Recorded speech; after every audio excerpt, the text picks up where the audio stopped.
The Book of Daniel. The story is set right after Babylon's first attack on Jerusalem, and they had plundered the city and its temple and taken a wave of Israelites into exile. Among them were 4 men from the royal family of David: Daniel, who's later named Belteshazzar, and his 3 friends who you probably know by their Babylonian names, Shadrach, Meshach, and Abednego. This book tells of their struggles to maintain hope in the land of their conquerors. The book's design seems pretty simple at first. Chapters 1 through 6 contain stories about Daniel and his friends in Babylon, while chapters 7 through 12 contain the visions of Daniel about the future. But this 2-part shape is made even more interesting by another design feature, and that's the book's language. It begins in Hebrew, the language of the Israelites, but chapters 2 through 7 are written in Aramaic, a cousin language to Hebrew spoken widely among the ancient empires. But then in chapters 8 through 12, it goes back to Hebrew. This design shows how chapters 2 through 7 are a coherent section, but it also highlights the importance of chapters 2 and 7 for understanding the later chapters of the book. Let's just dive in. Chapter 1 introduces the basic tension of the first half of the book. Daniel and his friends, they're really wise and capable, and they're recruited to serve in the royal palace of Babylon. But they're pressured to give up their Jewish identity by living and eating like Babylonians and violating the Jewish food laws found in the Torah. So they refuse, and they choose faithfulness to the Torah, and it puts them in danger. But God delivers them, and they end up being elevated by the king of Babylon. After this begins the Aramaic section, which you'll see has this really cool symmetrical design. So first, the king of Babylon has a dream that, it turns out, only Daniel is able to interpret. It's about a huge statue made of 4 types of metal, and it symbolizes a sequence of kingdoms, and the head is Babylon. But then a huge rock comes flying in, and it shatters the statue, and it becomes this huge mountain. Now, this dream is the first of many symbolic visions in the book, and this one introduces the basic storyline of them all. Daniel says that the statue represents a train of human kingdoms following from Babylon, and they will all fill God's world with violence. But one day, God's kingdom will come and will confront and humble the arrogant kingdoms of this world and fill the world with the healing justice of God's reign and rule. After this, chapter 3 tells the famous story of Daniel's 3 friends who refuse to bow down and worship a huge idol statue, which, like the statue in chapter 2, represents the king and his imperial power. And so the friends are persecuted. They're thrown into a fiery furnace, but God delivers them from death, and they're exalted by the king who now acknowledges their God as the true one. After this come a pair of stories about 2 Babylonian kings, the father, Nebuchadnezzar, and then his son, Belshazzar. They're both filled with pride because of their imperial power, and so, like in chapter 2, God warns them both through dreams and then visions, which, also like chapter 2, only Daniel can interpret. He says that both kings are to humble themselves before God, and both kings arrogantly resist. So Nebuchadnezzar is stricken with madness. He becomes like a beast in the field. But then he humbles himself before God, and his humanity returns to him. He's restored as king. This is in contrast with his son, Belshazzar, who doesn't humble himself before God, and he's assassinated that very night. Now, these 2 stories draw this imagery from Genesis chapters 1 and 2 and Psalm 8, where humans are depicted as the royal image of God.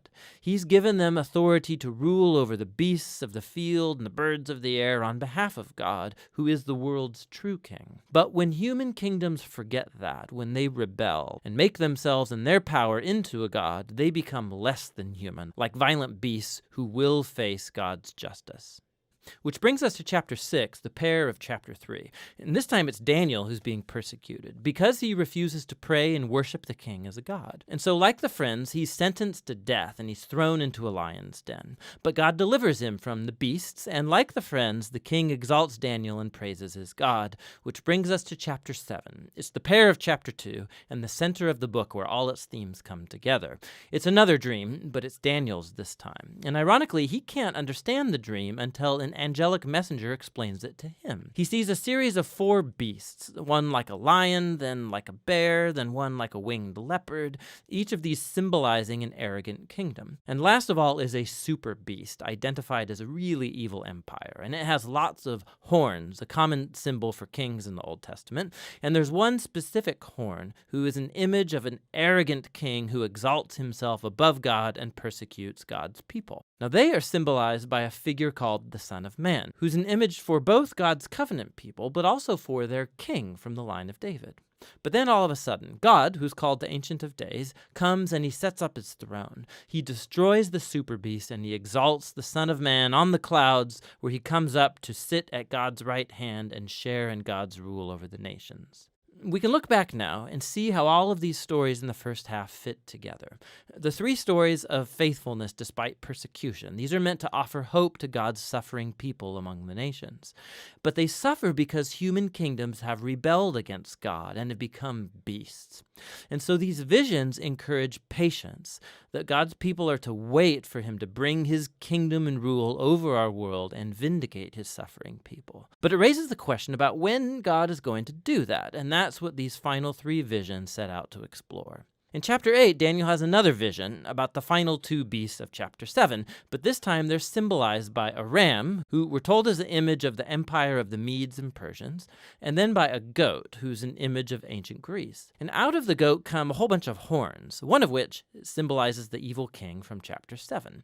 And we're told more about him, that he will attack Jerusalem and exalt himself above God and defile the temple with idols. However, in the end, he will be destroyed by God, who will exalt his people and his kingdom. Now, by chapter 9, Daniel is very puzzled, especially as to when all of this is going to take place. And so he consults the scroll of the prophet Jeremiah, where God said that Israel's exile would only last 70 years. So for Daniel, the 70 years is almost up. And so he asks God to fulfill his promise soon. But an angel comes and informs him that Israel's sin and rebellion has continued. And so their time of exile and oppression will continue on 7 times longer than Jeremiah envisioned. Daniel is deeply disturbed by this, and he has one final vision. We're shown the same sequence of kingdoms. It's Persia, then Greece, and Alexander the Great, followed by lesser kings, all leading up to this final king of the north, who will invade Jerusalem, set up idols in the temple, and exalt himself above God. But then, all of a sudden, this king comes to ruin. Now, there's been endless debate about what all of these visions refer to. Many see a clear connection to the exploits of the Syrian king Antiochus in the 160s BC. He killed many faithful Jews in Jerusalem and set up idols in the temple. Others think it points forward to the Roman Empire's role in the execution of Jesus and the destruction of Jerusalem and the temple in AD 70. And still others think it will be fulfilled in future events that have yet to happen when Jesus will return. Now the problem is that the symbols and the numbers, they don't quite match any of these views perfectly. But it opens up the possibility that in a sense they are all right. The book of Daniel has been designed to offer hope to all future generations of God's people. It did so in the days of Antiochus's empire, and it has ever since. This is why Jesus could use imagery from Daniel to describe and confront the oppressive leaders he confronted in Jerusalem. This is why John, the visionary who wrote the Revelation, could adapt Daniel's visions and apply them to Rome of his day and also all future oppressive empires. And so the point of Daniel is that all generations of readers can find here a pattern and a promise. It's a pattern that human beings and their kingdoms become violent beasts when they glorify their own power, when they redefine right and wrong and don't acknowledge God as their true king. But Daniel also holds out a promise that one day God will confront the beast. He will rescue his world and his people by bringing his kingdom over all nations. And so for every generation, this book speaks a message of hope that should motivate faithfulness. And that's what the book of Daniel is all about.